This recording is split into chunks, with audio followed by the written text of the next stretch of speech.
Smart city અમદાવાદમાં મોડી રાતે મુશળધાર વરસાદ વરસ્યો। સરેરાશ 2.5 થી 3 ઇંચ વરસાદમાં અમદાવાદના અનેક વિસ્તારોમાં પાણી ભરાઈ ગયા હતા।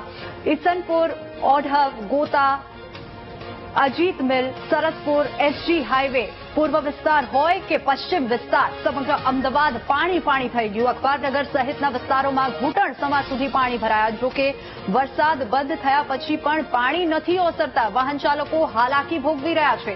સવારનો સમય, પીક સમય, જ્યારે લોકો ઘરેથી ઓફિસ જવા માટે નીકળતા હોય છે, શાળાએ જવા માટે વિદ્યાર્થીઓ જતા હોય તે જ સમય પણ લોકોને ઘણી હાલાકી ભોગવવી પડી છે। પાણીમાં વાહન બંધ થઈ જતા લોકો પરેશાની ભોગવી રહ્યા છે અને પરેશાન બન્યા છે। પૂર્વ વિસ્તાર હોય કે પશ્ચિમ વિસ્તાર, દ્રશ્ય આપ સ્ક્રીન પર જોઈ શકો છો।